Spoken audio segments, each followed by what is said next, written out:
नमस्ते बच्चों, क्लास 7।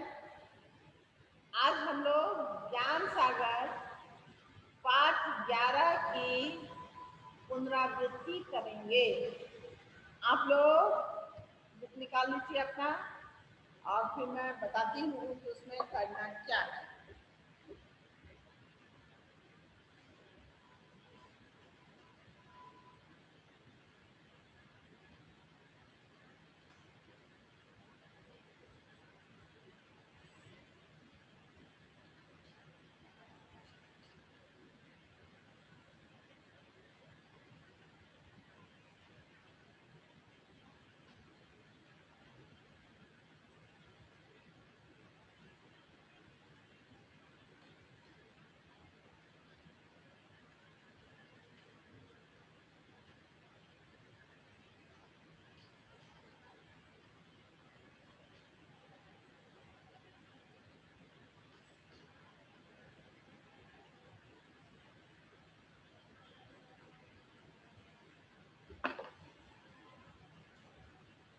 पाठ 11 शीर्षक है उस रात की बात।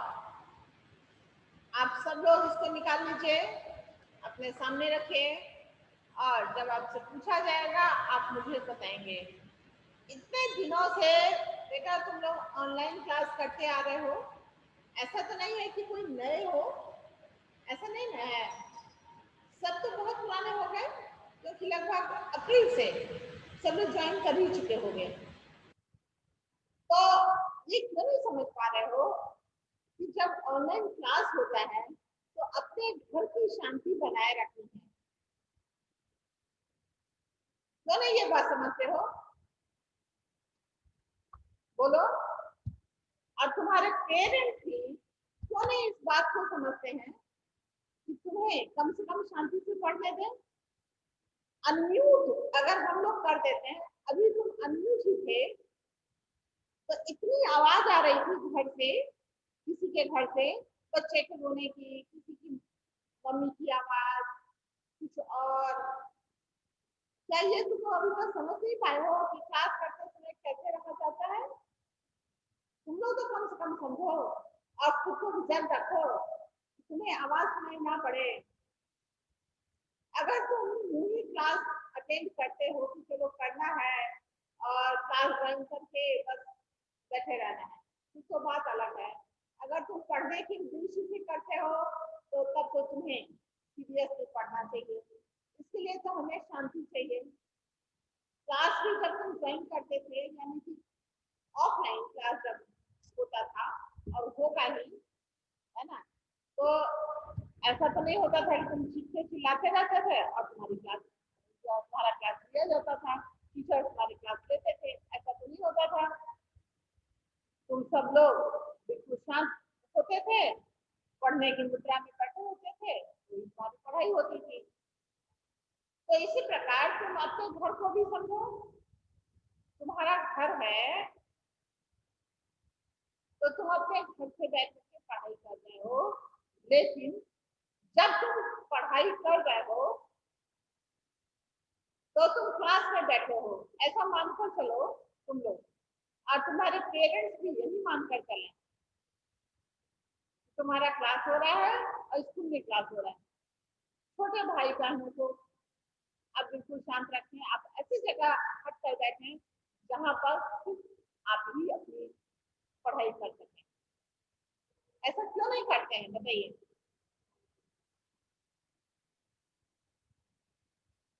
बताइए, ऐसा आप क्यों नहीं करते हैं?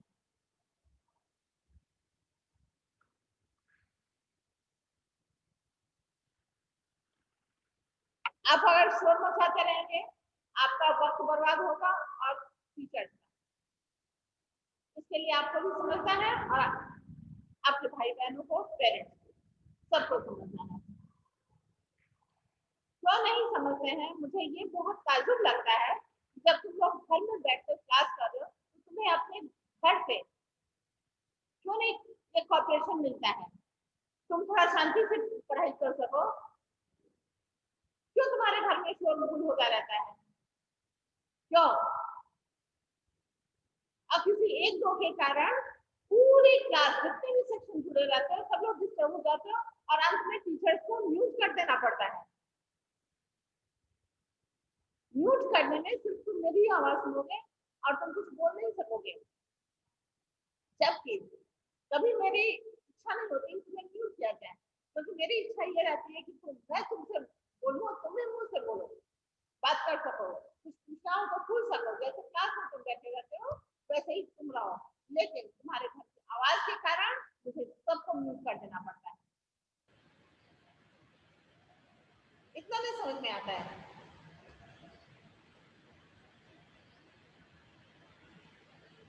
चलिए निकाल लीजिए, पाठ 11 है और पाठ 11 की पुनरावृत्ति होगी।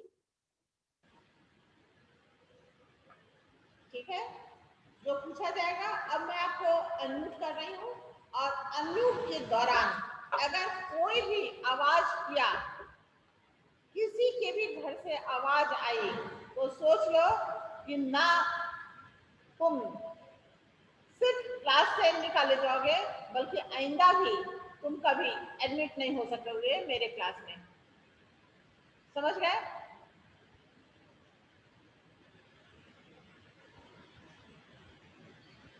ये अच्छा नहीं लगता बेटा, मुझे बार बार कहना एक ही बात को। तुम खुद महसूस करो और उस चीज को फॉलो करो। अनम्यूट हो गए हो सब लोग? Yes ma'am. Yes ma'am. Yes ma'am. बहुत अच्छी बात है, अनम्यूट रहो। और मुझे म्यूट करना नहीं है, मुझे कभी नहीं अच्छा लगता है म्यूट करके पढ़ाना।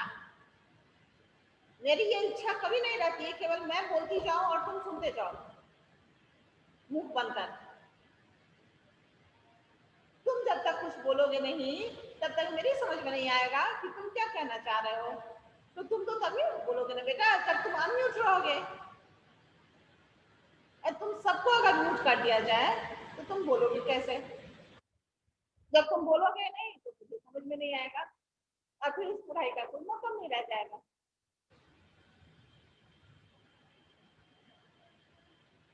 चलिए, मैं पूछना चाहती हूँ कि उस रात की बात जो आप लोग पढ़ चुके हैं, इस पाठ से आपको शिक्षा क्या मिलती है, आप क्या सीख पाएंगे? हर एक पाठ बेटा हमें कुछ ना कुछ सीख देता ही है ना? कुछ ना कुछ हमें शिक्षा जरूर मिलती है, तभी हम कुछ पढ़ते हैं, तभी हमारे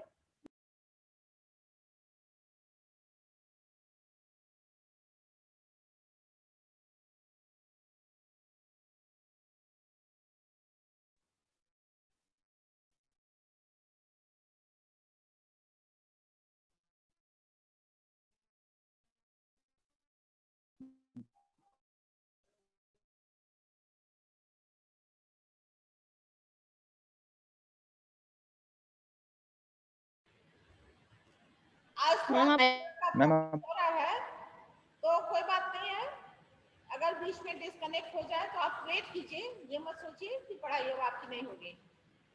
और चलिए बेटा बताइए, मैं आपसे पूछ रही थी कि हम उस रात की बात पाठ से हमें क्या शिक्षा मिली?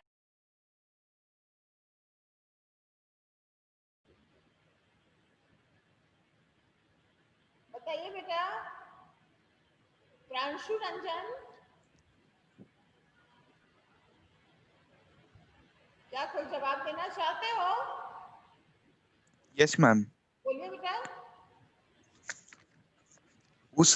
उस रात की बात पाठ से हमें यह शिक्षा मिलती है कि हमें जरूरतमंदों की मदद करने से कभी भी कतराना नहीं चाहिए। हमें सदा गरीबों की मदद करनी चाहिए। हाँ ठीक है, ये तो तुम बहुत अच्छी बात जहां बताए। तक हम सक्षम हो हमें वहां तक सब हाँ ठीक है बेटा, कुछ इससे हमें हटके भी गरीबों की बहुत मदद वहां तक करनी चाहिए जहां तक हम सक्षम हो। वेरी गुड, तुम्हारा उत्तर बहुत अच्छा है, लेकिन थोड़ा हटके भी कुछ बता सकते हो? जैसे आप ऐसे बोल सकते हैं बेटा ये इस पाठ से हमें यह शिक्षा मिलती है कि हम एक मानव हैं और हमसे मदद लेने वाला भी एक मानव है। अतः मानवीय रिश्ता या जो मानवीय रिश्ता है वह अपने आप में बहुत बड़ा है। एक मानव होने के नाते दूसरे मानव की सहायता करना हमारा परम कर्तव्य है। ऐसे कोई भी व्यक्ति अगर हमें नजर आए जो वास्तव में जरूरतमंद हो, हमें उसकी मदद यथासंभव अवश्य करनी चाहिए। करनी चाहिए ना बेटा, यथासंभव। मैंने आपको बताया यथासंभव, आपसे जितना संभव हो सके आप उतना ही मदद कीजिए, मगर आप मदद करने की आदत तो रखिए अपने अंदर। ये तो मैं नहीं कह रही हूँ और आपसे कोई नहीं कहेगा कि आप अपने आप को भूलकर दूसरे की मदद कीजिए, क्योंकि आप जब खुद खड़े रहेंगे तभी ना दूसरे को भी खड़े होने में मदद करेंगे बेटा। और अगर आप खुद गिरे रहेंगे तो आप दूसरे को खड़ा कैसे कर पाएंगे? पहले तो आप अपने पैरों को मजबूत बनाइए, अपने को मजबूत बनाइए, और उसके बाद जो भी कोई जरूरतमंद आपके समक्ष आए तो बिना किसी रिश्ते नाते के हमें उसकी मदद करनी चाहिए, क्योंकि यह समझ लेना चाहिए कि हमारा रिश्ता इससे बहुत गहरा है, क्योंकि हमारा मानवीय रिश्ता जुड़ा हुआ है। हम एक मानव हैं और यह भी एक मानव है। ठीक है, ठीक है बेटा। Yes ma'am. Yes ma'am. आया हमारा जो मानवीय रिश्ता है यस मैम। वह बहुत ही मजबूत है। हमें रिश्ते नाते संबंधियों की कोई आवश्यकता उस समय नहीं है जब कोई व्यक्ति जरूरतमंद हमारे समक्ष खड़ा हो और हम उसकी आवश्यकताओं को पूर्ण करने में सक्षम हो। तो हमें यह समझ लेना चाहिए कि हम एक मानव हैं और हमारे समक्ष खड़ा व्यक्ति भी एक मानव है। तो हमें अवश्य उसकी मदद करनी चाहिए, क्योंकि मानवीय रिश्ता सभी रिश्तों से सबसे ऊपर होता है। तो यह हमारा मानवीय कर्तव्य बन जाता है। और एक बात और भी बात है बेटा कि बहुत से लोग वास्तव में जरूरतमंद होने का ढोंग रचकर हमारे समक्ष आ जाते हैं, तो हमें समझ में आता नहीं कि वास्तव में या हमसे जो है कुछ मदद लेना चाह रहा है या हमें ठगना चाह रहा है ना। तो उसमें बड़ा मुश्किल हो जाता है। लेकिन थोड़ी देर के बाद हो सकता है थोड़ा बहुत आपको धोखा दे जाए, लेकिन ज्यादा धोखा नहीं दे पाएगा, क्योंकि उसकी पहचान तो स्वतः ही हो जाएगी। ठीक है बेटा, तो मैं आपको बता रही हूँ कैसे हो जाती है पहचान। एक बार की बात है, मैं छोटी सी कहानी आपको बता रही हूँ कि एक बार मैं बहुत सालों पहले 15 साल करीब हो गए होंगे, मैं स्टेशन पर थी, कहीं मुझे जाना था। ठीक है, एक वृद्ध व्यक्ति मेरे समक्ष आया और मुझे भोजन करा दो, मुझे भोजन। लोग बोलते ही है ना कि बहुत धर्म होगा, ये होगा। अब वृद्ध से व्यक्ति थे, मुझे बड़ी दया आई। मुझे लगा कि अच्छा बेचारा भूखा है, घर में शायद कोई इसे देने वाला।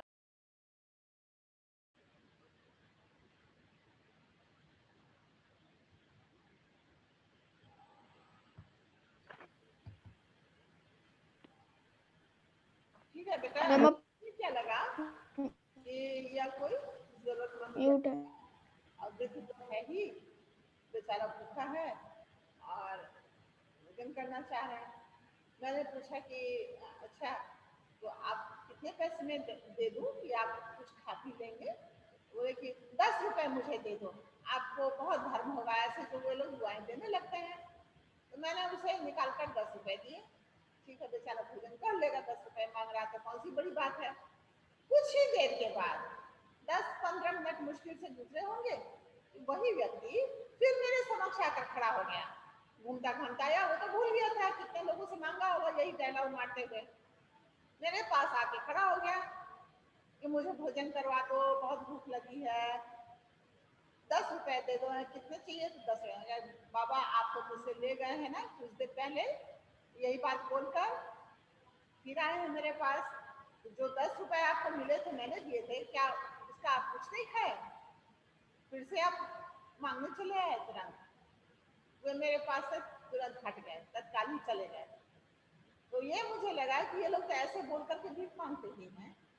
तो दया तो आ जाती है, लोग दे भी देते हैं। और वैसे भी वृद्धों को देना, अपाहिजों को देना कोई बुरा नहीं है, जरूर देना चाहिए। और यथासंभव हो मदद उनकी अवश्य करनी चाहिए। लेकिन तब बहुत बुरा लगता है जब ये समझ में आता है कि यह व्यक्ति तो मुझे मूर्ख बनाकर ले गया। अगर ऐसे ही मांगता तो ठीक था, है ना? तो लगता है कि चलो भीख मांगने के लिए, मैं भीख नहीं मांगता, मुझे बहुत भूख लगी है इसलिए दे दो, ऐसा कहती है। तो भीख मांगना इसका काम है, तो 10 बार आएगा मांगने, तो मांगेगा। तो ये कहने का मतलब बेटा समझ में नहीं आता कौन सही वास्तव में जरूरतमंद है और कौन नहीं है। लेकिन कुछ देर में समझ में आ जाता है। तो मेरी समझ में भी आ गया, जरूरतमंद तो ये है, लेकिन सिर्फ इसलिए ही ये नहीं लेने आया है, बल्कि ये भिक्षा मांगना इसका कार्य है, इसलिए नहीं ले रहा है कि भूखा है, बल्कि इसी प्रकार की बातें बोल बोल कर ये भिक्षा मांगकर पैसे एकत्रित करता है ना? तो ऐसा तो होता है, लेकिन उसी में हमें क्या करना होता है, थोड़ी समझदारी से काम लेनी होती है और थोड़ा सोच समझ कर परख कर करते हैं। तथापि कभी कभी तो धोखा भी खा भी जाते हैं, क्या किया जाए, सब लोग तो एक जैसे होते नहीं। अब मैं आपसे प्रश्न पूछ रही हूँ, आप मुझे इसका उत्तर देंगे। बताइए तो, बुढ़िया के पैसे मांगने पर लेखक ने क्या समझा? तो उत्तर दीजिए बेटा। अमन बुढ़िया कुमार। के पैसे मांगने पर बुढ़िया के पैसे मांगने पर लेखक ने मैम कोई और नहीं बोल सकता? मैम हम बोले हैं। हाँ बोलिए। बुढ़िया के पैसे मांगने पर लेखक ने यह समझा कि यह सब भीख मांगने का बहाना है। अक्सर लोग ऐसा करते हैं, कभी धर्म के नाम पर, कभी अकाल, कभी बाढ़ या बीमारी के नाम पर वे भीख तो ले जाते हैं, पर वे भिखारी नहीं कहलाते और अधिक पैसे भी ले जाते हैं। ठीक है, और कोई बोल सकते हैं? रिया कुमारी बोलिए बेटा। रिया के पैसे मैम बोलिए बेटा।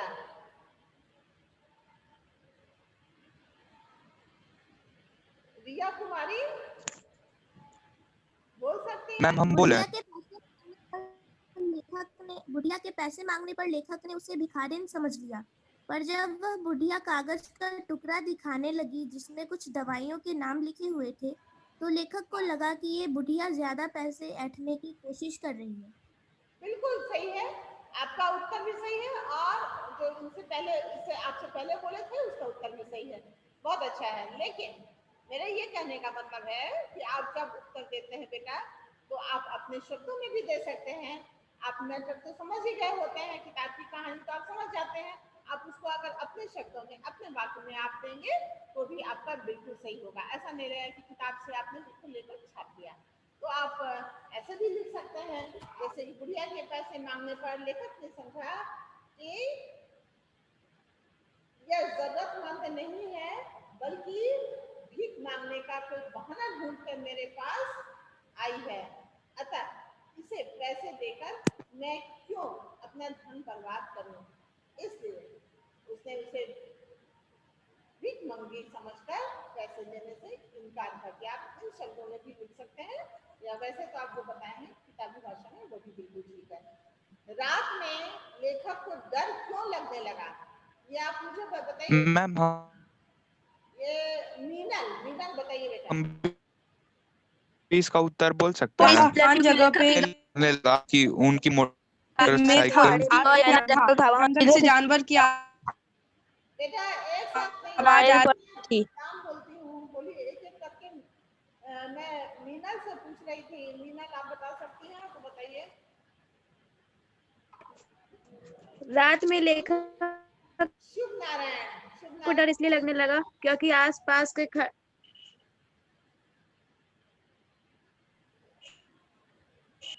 बताइए बेटा, आवाज नहीं आ रही है। रात में लेखक को डर ये लगने लगा क्योंकि हेलो हाँ बोलिए बोलिए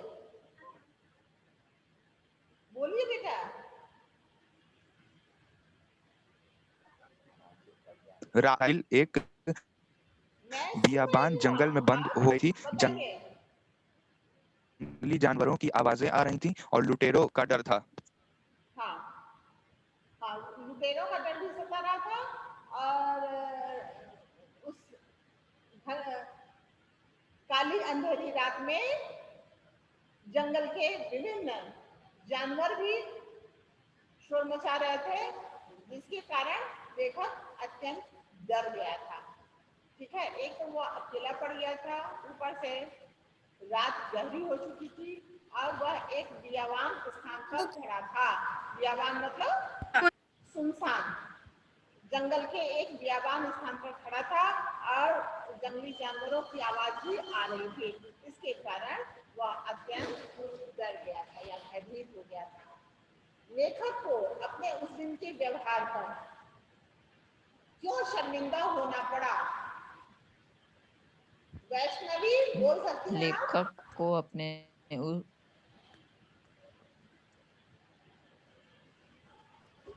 आपके हाथ उठ रहे हैं, बताइए बेटा। Yes ma'am. बोलिए।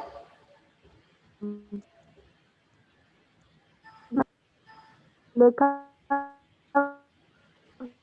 को अपने उस दिन के व्यवहार पर इसलिए शर्मिंदा व्यवहार की। लेखक की मदद उन्होंने उसकी मदद नहीं।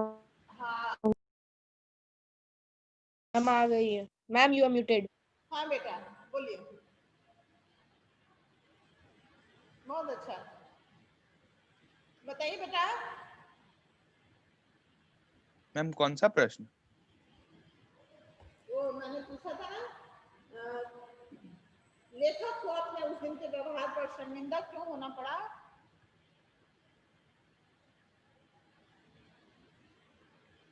मैम आप किसी और से पूछ रहे। नहीं, आप इस प्रश्न का उत्तर बोलिए। लेखक को अपने उस दिन के व्यवहार पर क्यों शर्मिंदा होना पड़ा? मैम मैं बोलूं? आवाज ही नहीं आ रही थी ना, इसलिए फिर से बोलिए एक बार। लेखक को अपने उस दिन के व्यवहार पर शर्मिंदा इसलिए होना पड़ा क्योंकि लेखक ने उस दिन बुढ़िया के साथ बुरा व्यवहार किया था और जब बुढ़िया को लेखक की मदद की जरूरत थी तब उन्होंने उसकी मदद नहीं की थी, परंतु बुढ़िया की मदद करने की बारी आई तो बुढ़िया ने जरा भी संकोच नहीं किया और लेखक के साथ बहुत अच्छा व्यवहार किया।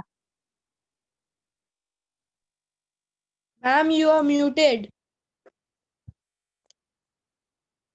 Ma'am you are muted.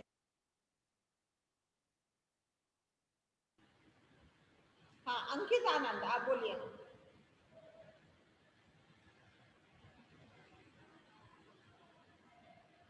अंकित आपके हाथ उठ रहे हैं, बताइए। सानिध्य बता सकते हैं? Yes ma'am. बोलिए। लेखक को अपने उस दिन के व्यवहार पर शर्मिंदा इसलिए होना पड़ा क्योंकि उसने बुढ़िया की जब बुढ़िया उसके पास मदद के लिए आई थी तब उसने इनकार कर दिया था और मुसीबत के समय उसी बुढ़िया घर में उसको शरण मिली थी। हाँ,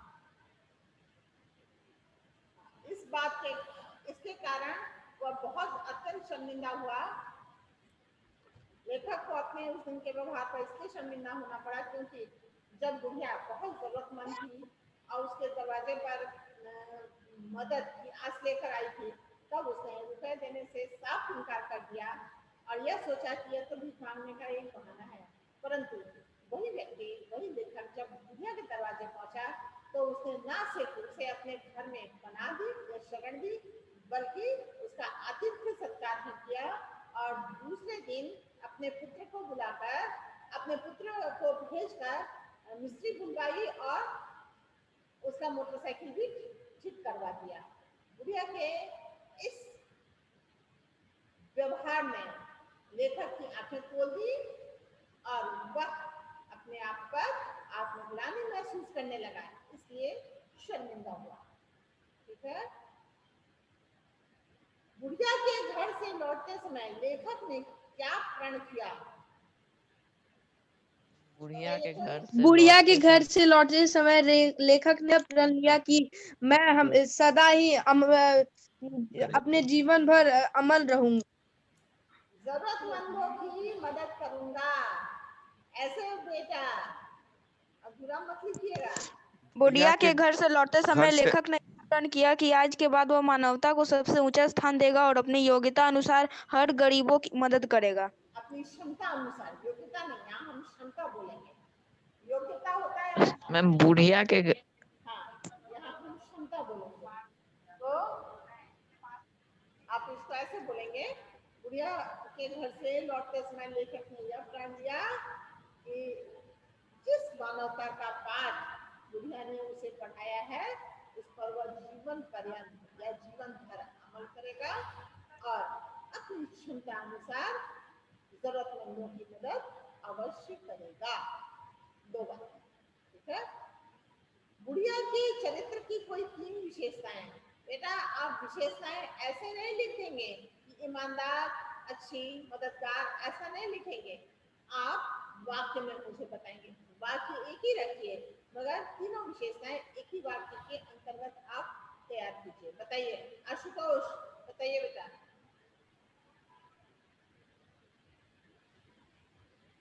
आशुतोष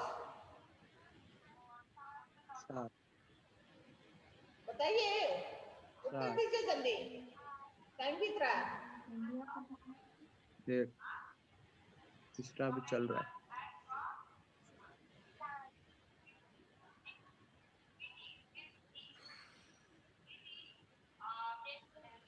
बेटा आवाज नहीं आ रही है। मैम हम बोल सकते हैं? हाँ बोलो बोलो, जल्दी बोलो। बुढ़िया के चरित्र की 3 विशेषताएं निम्नलिखित हैं: दयालु, आतिथ्य सत्कार और जरूरतमंदों के लिए मददगार। बेटा इसको ना अगर हम लोग ऐसे लिखें तो ज्यादा अच्छा बनेगा। मैं बोलूं? बुढ़िया के चरित्र की 3 विशेषताएं इस प्रकार हैं। बुढ़िया अत्यंत मेहनती थी, वह बहुत दयालु थी तथा परोपकारी भी थी। ऐसे करके अगर हम वाक्य लिखे वो ज्यादा वह हर जरूरतमंदों की मदद करती थी। अब 5, 6, 10 है लेकिन आप कोई 3 ही लिखेंगे तो कोई 3 इस प्रकार से आप वाक्य में उसको सजा कर लिखेंगे। वह जरूरतमंदों की मदद अवश्य करना चाहती थी या अवश्य करती थी। वह अतिथि सत्कार करना भी खूब जानती थी। कभी भी किसी व्यक्ति को वह निराश नहीं करती थी और स्वयं रूखा सूखा खा करके भी अतिथि को भरपेट भोजन करवाती थी। बहुत तरह की बातें आप इसमें लिख सकते हैं तो आप ऐसा लगे कि आप वाक्य में उसको सजाकर अरेंज करके आप लिख रहे हैं। वैसे सिर्फ दयालु, मेहनती, उदार, परोपकारी ऐसा नहीं लिखेंगे, वाक्य में उसको लिखेंगे। अच्छा, मुझे कोई इसमें से आप 2 विकल्प बनाइए तो बना के प्रश्न बनाकर बताइए 4 ऑप्शन के साथ। जो इसमें दिया है वो नहीं, आप अपने बुक से बना के बताइए।